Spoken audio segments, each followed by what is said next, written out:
ভাত রান্না করে খেয়ে নেবো ক্ষণ। নে বোন, তুই আমার জন্য সব ভাতগুলো খেয়ে নে। আরে না না চারু, তোকে যে খাবার দিয়েছি সেগুলোই তুই খা। আর মীরা, তুই এখন ও কটা ভাতই খাবি, আর এখন থেকে কম কম খাবার খাবি, বুঝেছিস তো? দিন দিন তুই বেশ মোটা সোটা হয়ে যাচ্ছিস, এরপর কিন্তু ভালো বড় পাবি না। ঠিক আছে মা। নে মানে চারু, খেয়ে নে। জল জল জল। কোথায় আমি আছি? কে? চারুলতা, চারুলতা, কি আমি ঘরের কোথাও তো চারুলতা মাকে দেখতে না না সোনা পাখি, আমাকে যে দাঁড়ালে চলবে না, যত দ্রুত সম্ভব চারুলতার কাছে পৌঁছাতে হবে আমাকে। সত্যি সে কোনো বিপদে পড়েছে কিনা? বাঁচাও বাঁচাও রাজপুত্র, আমাকে বাঁচাও, আমার যে অনেক বিপদ, আমার যে এখন তোমার সাহায্যের বড্ড প্রয়োজন। তুমি কোথায় রাজপুত্র? বাঁচাও আমাকে। তুমি ভয় পেও না চারুলতা, তোমার পাশে আছে আমি সব সময়। আমি তোমায় যে কোনো বিপদের হাত থেকে রক্ষা করব। তুমি ভয় পেও না, তুমি শুধু আমায় বলো তুমি কোথায়, কোন বিপদে পড়েছো তুমি। কি হলো চারুলতা, বলো বলো, চুপ করে রইলে কেন? চারুলতা, চারুলতা। কি হলো কি রাজপুত্র, তুমি এভাবে চেঁচিয়ে উঠলে কেন? আর চারুলতা না বনলতা, কার নাম করছিলে তুমি ঘুমের ঘরে? তার আগে তুমি বলো রাজকন্যা জেসমিন, তুমি কিছু না বলে, কোনো অনুমতি না নিয়ে আমার কক্ষে কেন এসেছো? তোমার পিতামশাই তোমাকে ডাকতে পাঠিয়েছেন, আমি তো তোমায় ডাকতেই এসেছি। আর এখানে এসে দেখি এত সব কাণ্ড, তোমার মুখে অন্য এক নারীর কথা শুনতে পেলাম। এটা যে আমার ভীষণ অবাক করলো রাজপুত্র। বলো, তুমি বনলতা না চারুলতা, কার নাম করছিলে, আর কেই বা সে? আমি তোমায় সেসব জবাব দিয়ে করতে বাধ্য নই রাজকন্যা জেসমিন। তুমি শুধু বলো তুমি কেন আমায় ডাকতে এসেছিলে, আর পিতামশাই কোন দরকারে আমাকে ডাকতে পাঠিয়েছেন। ঠিক আছে, তুমি আমায় বলতে চাইছো না, কিন্তু আমিও তোমায় একটা কথা বলে দিলাম। একটা না একটা সময় তোমার কাছ থেকে আমি শুনেই ছাড়বো যে কে সেই নারী যার নাম ভোর হতেই তোমার মুখে শোনা গেল। আর শোনো, আমার পিতামশাই তোমাদের রাজ্যে এসেছেন, তাই রাজামশাই তোমায় ডাকছেন। রাজসভায় তোমার জন্য তারা সবাই অপেক্ষা করছেন, জলদি চলে এসো।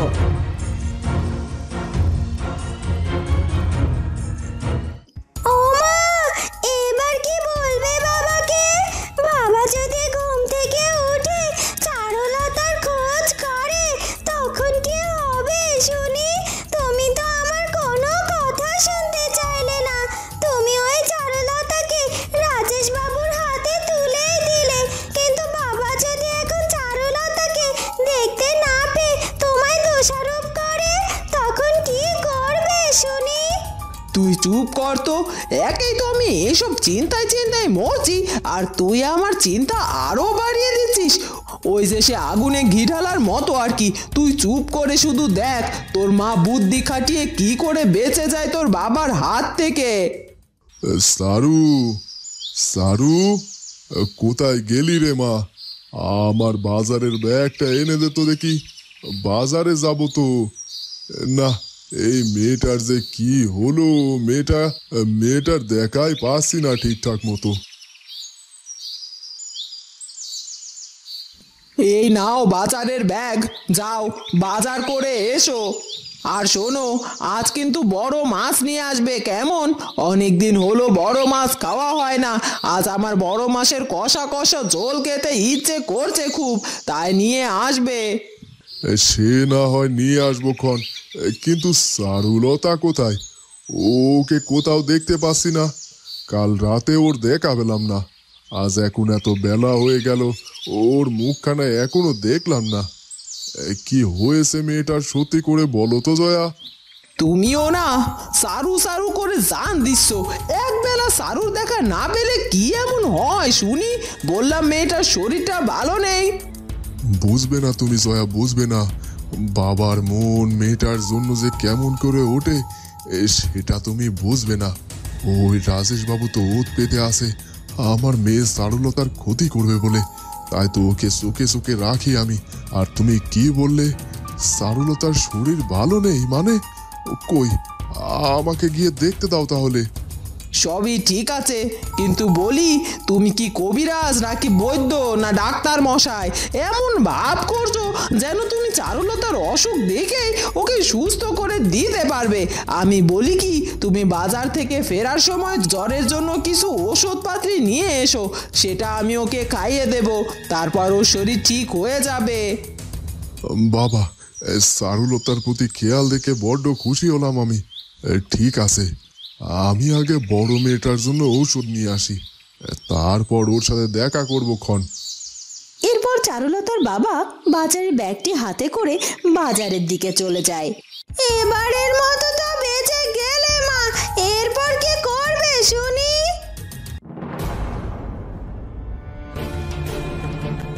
জল জল জল, এই কোথায় আমি আছি? কে কে আপনি? এ কি রাজেশ বাবু, আপনি? তোমার পাশে তো আমারই থাকার কথা চারুলতা।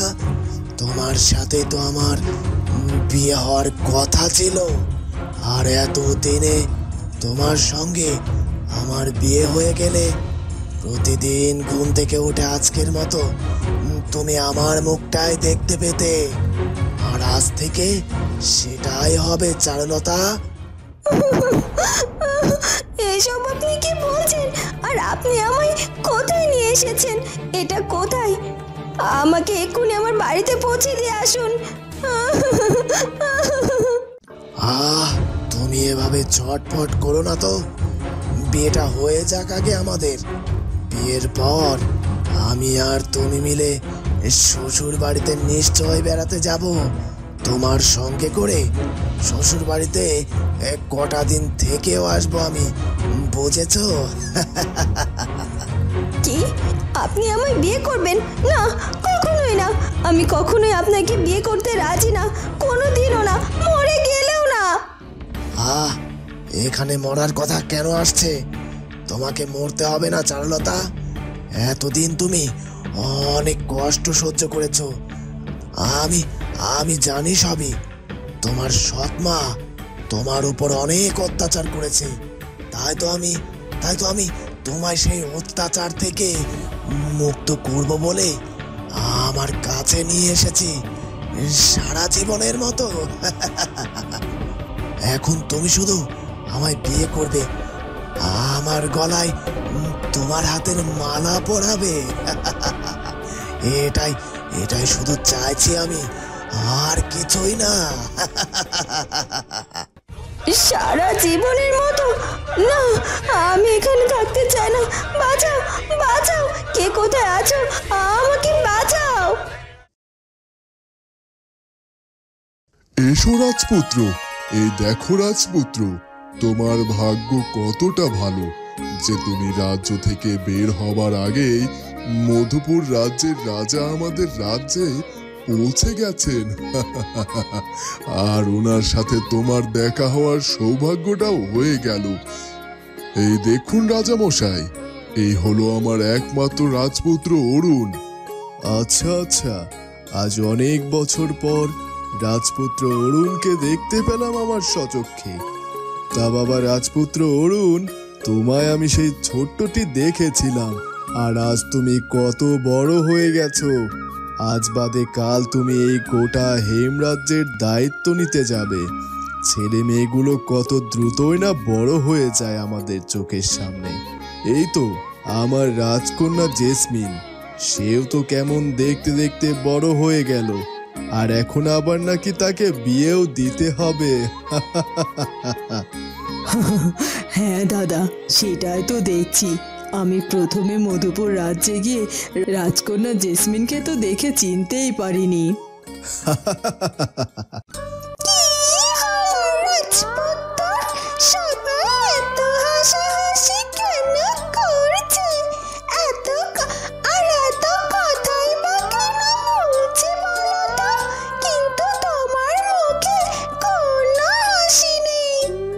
জানিস সোনা পাখি, আজ ভোর হতে না হতে আমি খুব বাজে একটা স্বপ্ন দেখেছি চারুলতার খুব বিপদ। ও আমার কাছে সাহায্য চাইছে, তাই তো আমার মনটা খুব ছটফট করছে রে। আর যতক্ষণ না চারুলতার সাথে গিয়ে দেখা করতে পারছি ততক্ষণ মনটা আমার শান্ত হবে না রে। এই তো আর একটু বাদেই আমরা বেরিয়ে পড়বো। এটা নিয়ে তুমি চিন্তা করো না, চারুলতার সঙ্গে দেখা হয়ে গেলে সব ঠিক হয়ে যাবে। কি হলো রাজপুত্র, তুমি ওখানে একা দাঁড়িয়ে কি বিড়বিড় করছো বলো তো? পিতামশাই, তেমন কিছু না, আপনারা বরং এখানে গল্প করছেন করুন। আর আমি মধুপুর রাজ্যের রাজামশাইয়ের সাথে দেখা হওয়াতে আমি খুবই আনন্দিত। এটা হয়ে বেশ ভালোই হলো আমার।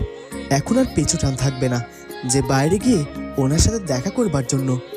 আমি এখন বেরিয়ে পড়তে চাই পিতামশাই, আপনি আমায় অনুমতি দিন। বেশ রাজপুত্র, তুমি এখন রওনা দিতে পারো। ধন্যবাদ পিতামশাই। এরপর রাজপুত্র অরুণ রাজসভা থেকে বেরিয়ে আসে আর তারপর সে আবারও তার ঘোড়া ও সোনা পাখিকে সঙ্গে করে চারুলতাদের গ্রামের উদ্দেশ্যে রওনা দেয়। এই নাও জয়া, এই তো এখানে তোমাদের পছন্দের বড় বড় মাছ নিয়ে এসেছি, আর কিছু শাক সবজিও আছে। আর তার আগে এই ধরো জ্বরের ঔষধ। তুমি যাও তো জল নিয়ে এসো, আমি চারুলতা মায়ের ঘরে যাচ্ছি। ওকে গিয়ে নিজে হাতে ওষুধটা খাইয়ে দেবো ক্ষণ।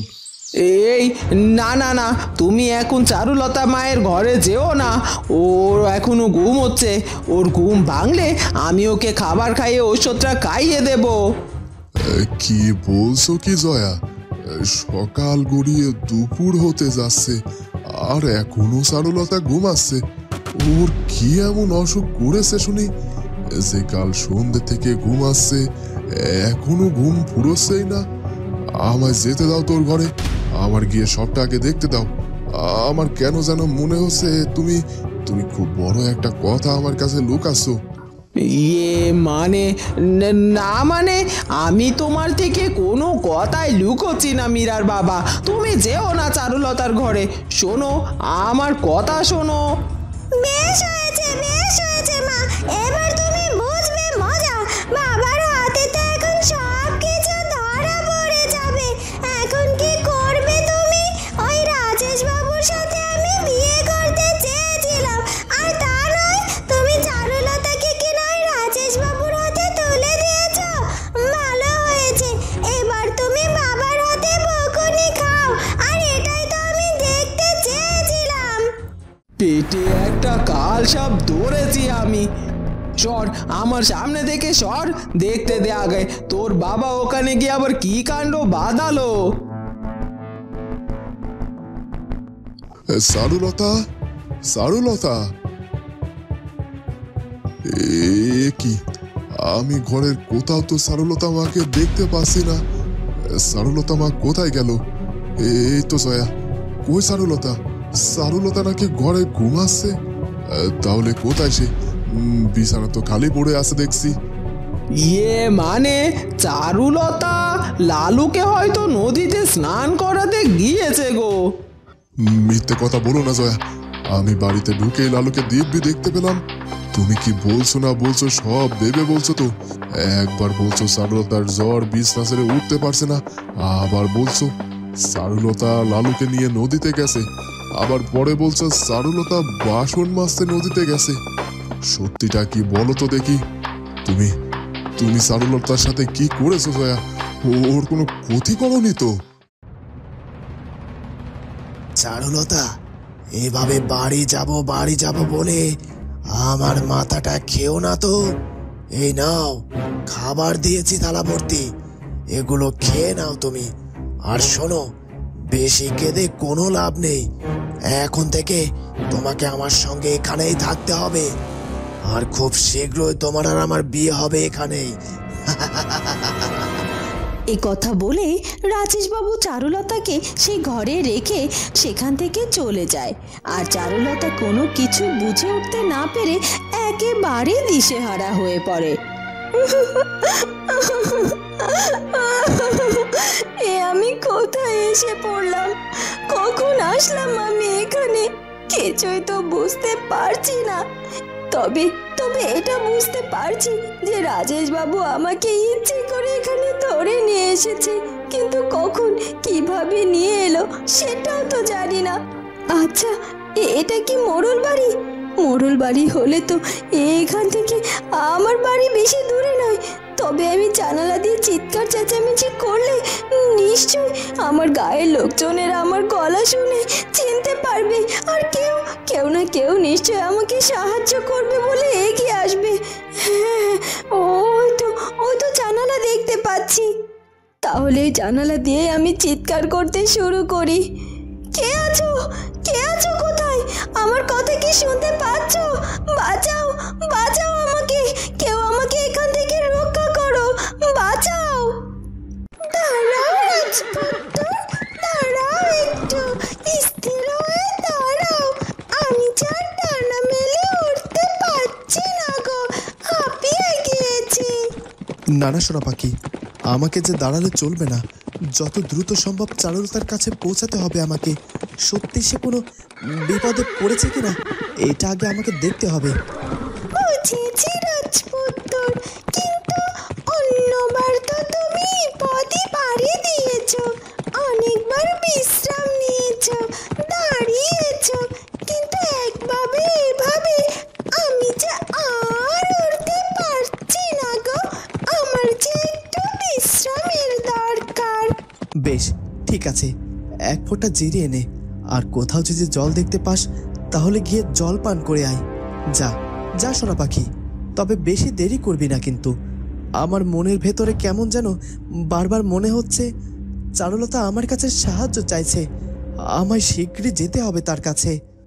এমনটা কখন মনে হয় জানো তো, যখন কেউ কাউকে পাগলের মতো ভালোবাসে, তখনই কেবল মনের ভেতরটাতে এমন অস্থিরতা শুরু হয়।